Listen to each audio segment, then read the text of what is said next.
You're listening to Convenience Matters, brought to you by NACS. Whether it's for food, fuel, drinks, or snacks, about half the U.S. population shops at a convenience store every day. We'll talk about what we see at stores and what the future may hold for our industry.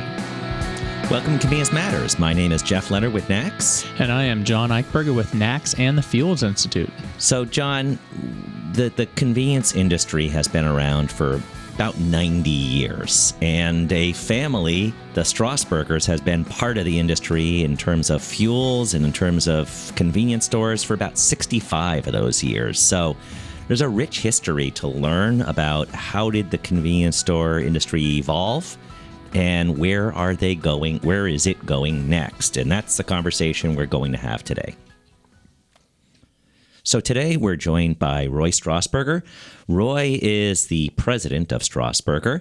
And welcome, Roy. Thank you very much. It's a pleasure to be here. We started out by talking about your family's been in the business for 65 years. You've been in the business for almost 50 years. How did it start for you?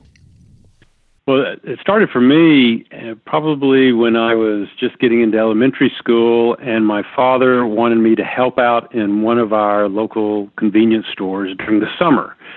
So my job was to go out to the cars as they drove up, take their order, go pick the order up, and carry it outside to deliver it to the car so people didn't actually have to come into the store.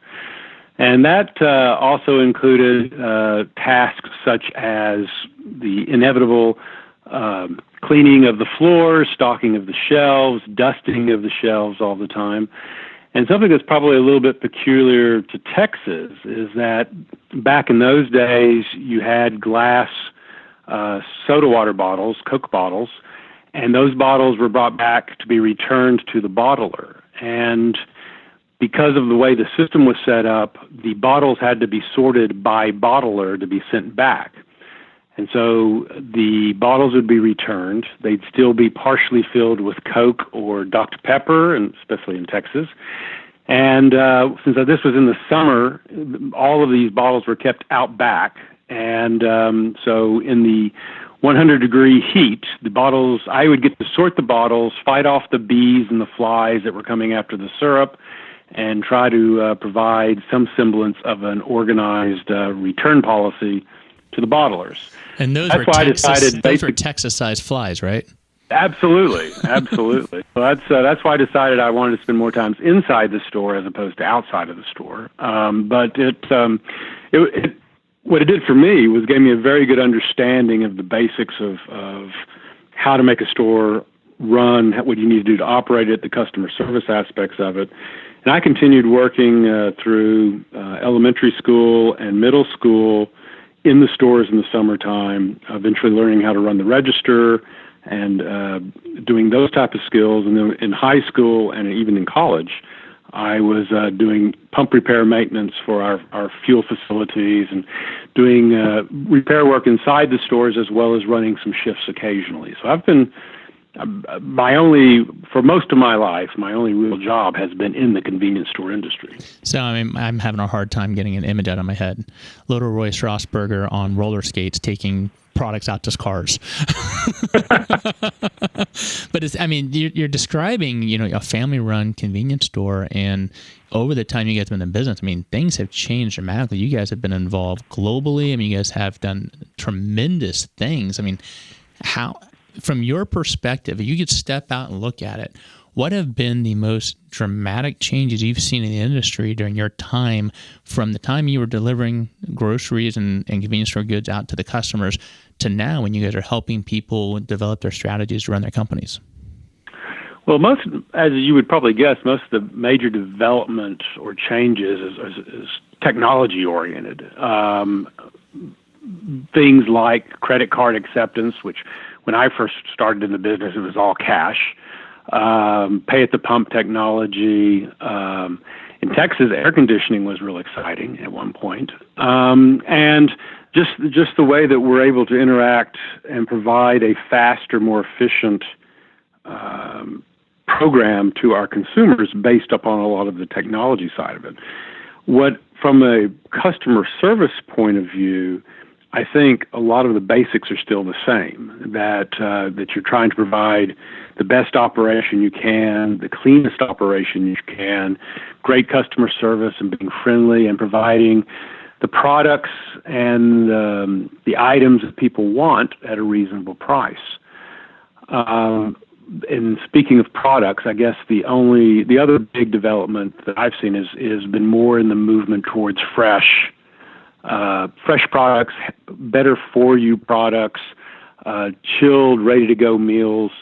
That was something that we really couldn't really conceive of back even 20 years ago, and a lot of that was introduced by way of Europe. The development in the convenience store and the supermarket businesses in continental Europe had a lot of impact on the way our business developed here in the United States, certainly in the late 90s and the early 2000s. And I'm glad you mentioned overseas, because the convenience store industry was born in Dallas in 1927, and it stayed largely a U.S. business for a number of years, and then somebody had the idea, hey, maybe other countries' convenience also works, and your company or your family's business has been integral over the years in looking at opportunities in other countries. What were the early things that they noticed in terms of what might work in other countries, or what might you take from other countries here besides the idea of food from Europe? Well, if I can be bold enough to say that some of the things that we exported to other places was the concept of customer convenience. I mean, one of the things that I think we were really trying to drive was the fact that as a convenience store operator, we sell time to people. And in most other markets, convenience was sort of based on location, that if you're conveniently located in the neighborhood, you're easy to get to by walking or public transportation. But the hours that the sites were open, the range of products that the store had, didn't always maximize the convenience aspect, or at least the way we saw it in the United States. So our first market that we went into was in Australia back in the early 80s. And we opened one of the first 24-hour convenience stores in Sydney that had all of the traditional convenience type items that we would see in the United States located inside the store, easy ingress and exit to be able for the customer to come in and buy something quickly. As a happenstance, we were one of the first companies in Australia to offer self-service fuel that allowed people to fuel up quickly and for us to reduce our price of gasoline because we were doing it self-service rather than full service. So really where our focus on differentiating ourselves in the other markets was providing more convenience and more time saving to people. And I think that had a huge impact. And other folks, especially the international and multinational oil companies, followed along those lines and started developing the same type of products. As far as things that we brought back with us, a lot of that was geared towards, as I mentioned earlier, the fresh food or the fresher food items, and trying to deliver or develop a supply chain that we could have refrigerated and fresh products in the store that would not go bad, or that we could certainly have a velocity enough to turn through them without a lot of spoilage.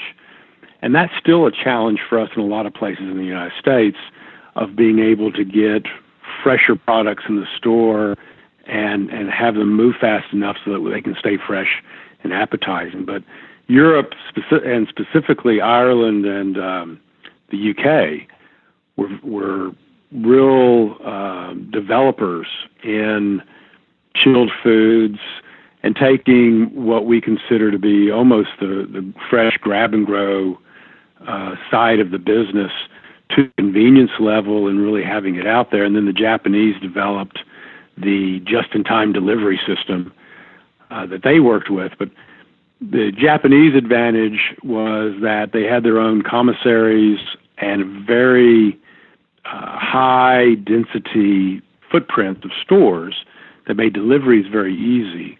Whereas in Europe, the convenience store companies and the small retailers initially were working with the supermarket chains to get fresh products into their stores. So the two sides of the business kind of evolved in different ways. So I've listened to you talk about the first store in Australia. It makes me think, Jeff, here in the U.S., we always say that the localized flavors vary tremendously. A convenience store in southern Louisiana cannot export that exact model and do well in Seattle, Washington. I have to think that if you went into Sydney to open up the first 24-hour convenience store, the amount of either you went in with a model that was that this worked in the U.S., it's going to work here, and then you learned, or you did some major research to find out what types of local flavors you need to adapt to. And as you start looking at other countries, what did you learn in terms of being able to evaluate the local market and really capitalize on what your customers in those areas are going to want? Well, because of our local upbringing here in Texas, I will admit that when we first opened our first few stores in Australia, it was very much a replica of the stores that we were running in Texas. And we knew that we were going to have to do a lot of learning as to what's necessary for the local appetite, for the local cultural situation, but we needed a place to start. So, for example, what we learned was that while fountain drinks, let's take that as an example, fountain drinks in Texas specifically, in the United States generally, are very popular, and the fact that people like to put ice in their drinks to keep it cold. In Australia, fountain drinks really never caught on because people kept thinking that putting ice in their drinks was cheating themselves of the amount of soft drink they were getting. And so the profitability equation was quite a bit different in Australia because, obviously the more ice you have, the greater your profit margin on a soft drink. And the Australians were very quick to cotton on to that, and they figured that bit out. Another example would be things like hot food, fresh food that you would pick up. We had to radically redo what our condiments were for a hot dog, for example, based upon what the local tastes were. It was much more than ketchup and mustard and relish and maybe cheese. Yeah, Vegemite. It would be Vegemite, right? Yeah, Vegemite, for example, or and when we were selling hot dogs in Norway, it's all about the mayonnaise shrimp that you put on top of it, and things like that. Did you just say mayonnaise shrimp? Yes. Okay. We were at one point we were running some stores in Norway, and we were the largest per store seller of hot dogs in all of Norway. We were really proud of that at one point. So. So it's for us, there was a lot of fine tuning, and as we developed our international program, we eventually were either operating or overseeing stores in 33 countries, and we developed a fairly robust market development program that when we went into a market, we would scout out what the local purveyors were doing. So everything from the local corner grocery stores to the local restaurants to the street food, and find out what they were doing, and then incorporate those things into our first store models as we go in, and then fine tune those as we go into it. So once again, for example, in the Philippines, we opened a convenience store. And one of the delicacies in the Philippines, and I forgot the name of it, but basically what it is it's a semi-hard-boiled egg, but it actually has a chicken in it as opposed to just a yolk. And so when you bite into the hard-boiled egg, it's very crunchy. And this is apparently something that people really like to have, which would never have occurred to me to put into a convenience store. This is the chicken or egg dilemma. chicken and well, you can have both now. So I mean, it's really trying to get into what you're developing. I mean, fresh food in Europe is that you have it in a nice plastic package, refrigerated and well lit. Fresh food in Asia means that it's still alive and moving. And so you really got to understand what the terminology, what the sensitivities are, and how you want to cater to those needs. Because ultimately, that's what you've got to do, because that's how you drive your sales. Well, what's interesting, what you just were talking about, is doing operations in dozens of countries. You need to be very centralized, but you're also saying that you need to be very localized in understanding local trends, local preferences. Is there any guidance or suggestion that you would have to an operator that may just have 30 stores in a market? How do they become local? How do they tap into a trend that may be at one store but not another store, and it might be in the same county? So how do you do what you did on a global level and do it in a market? Well, the way that we approach it is that we consider it goes into a few different levels. The first is that the infrastructure, the way the store is set up and operated, and the policies and the procedures, the paperwork and all that, absolutely needs to be standardized wherever you go. And the reason for that, which I think is fairly obvious, is that that's the way that you control the store. As long as everybody knows what is expected and how the reporting or the procedures or the operational expertise is supposed to be developed and implemented, then everybody can be on the same page, and then you can build around that. So that's kind of the skeleton work. Then we consider that probably around 50 to 60% of any store has the same core items. So in every store, we're going to be selling Coca-Cola. We're going to be selling a Snickers bar. I mean, the SKUs of 60% are about the same wherever we go. But that other 40%, we try to fine-tune to the local neighborhoods. And the way that we try to do that is we go out and do, first of all, competitive shops. Well, actually, first of all, we look at the demographic information. So what is the ethnic, the cultural, the economic makeup of our market area where we're locating the store? So that gives us an idea of types of products, pricing of products, how we're trying to provide the best service to that group of customers. That gives us our starting base. And we look at what the local competition is selling.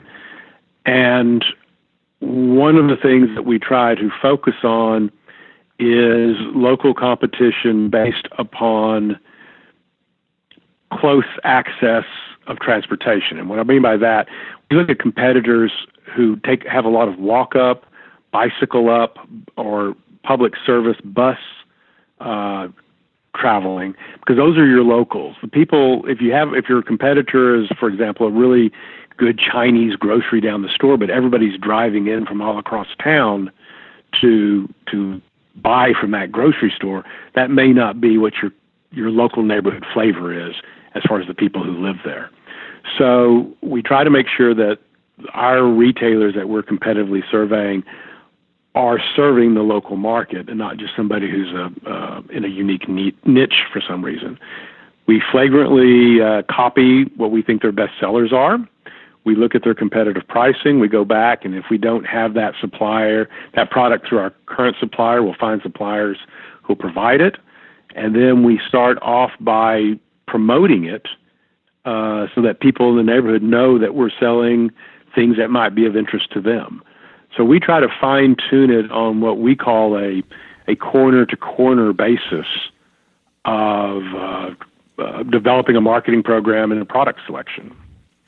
So taking that history and your ability to analyze and learn from foreign markets and domestic markets, a lot of people are looking south of the border. You're there in Texas, so Mexico's right across the border with deregulation, the introduction of competition down there. As retailers think about potentially going into the Mexican market, if you were to be looking at it yourself, what types of things would you be looking for to give you the indication of go, no go, tweak it this way, tweak it that way? What are the kind of major trends that would really kind of signal you, now's the time to do it, and this is the way we should probably go about it? Are you talking along the lines of like if we were to open a store, or if we were to work with somebody in opening stores? Right. Okay. Well, we've done some consulting work in the past, and we've done work with Pamex and with Pamex dealers before deregulation. In talking to some of the folks who are getting into the market now and kind of comparing notes, I think what our thoughts were, or at that time, are still relevant to what's going on.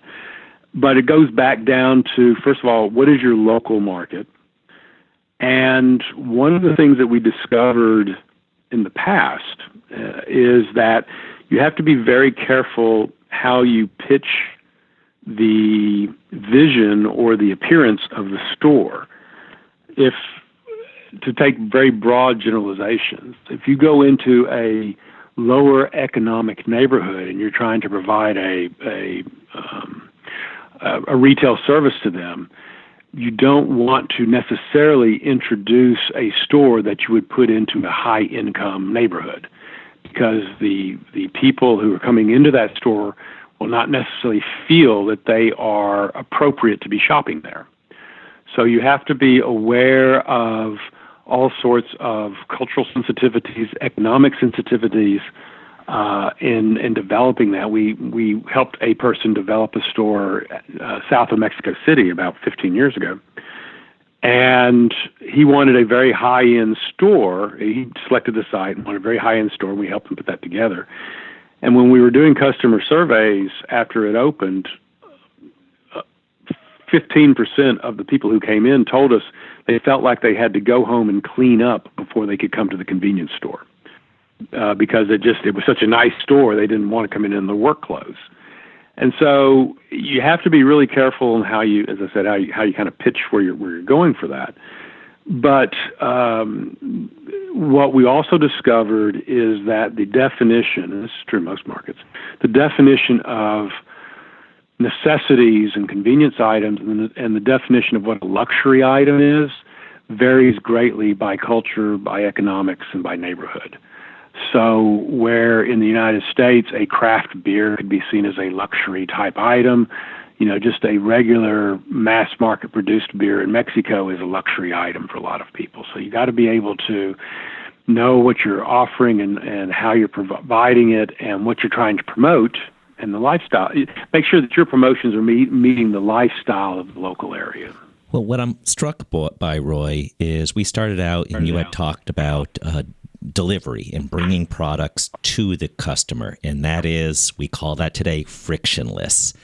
Mm-hmm. And the idea of what you started out with 40, 50 years ago is really may have disappeared for a little bit, but is now a thing again.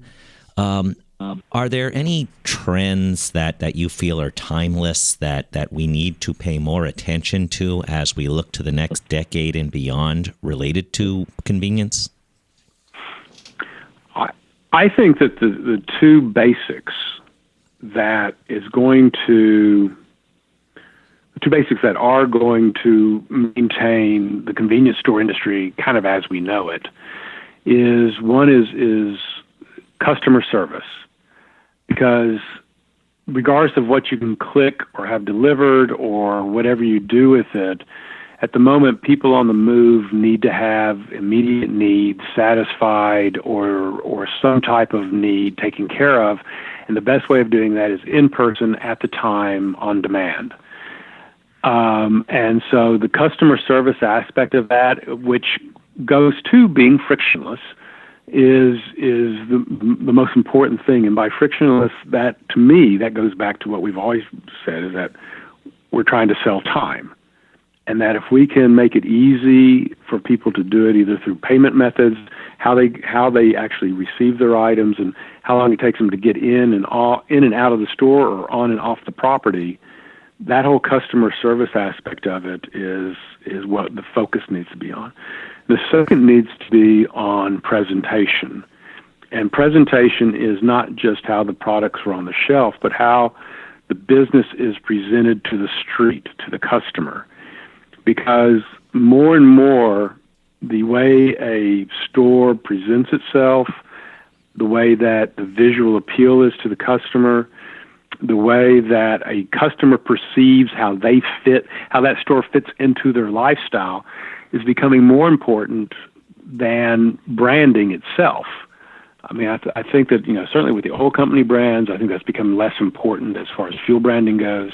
I think to a degree, convenience store branding is not as important as convenience store presentation.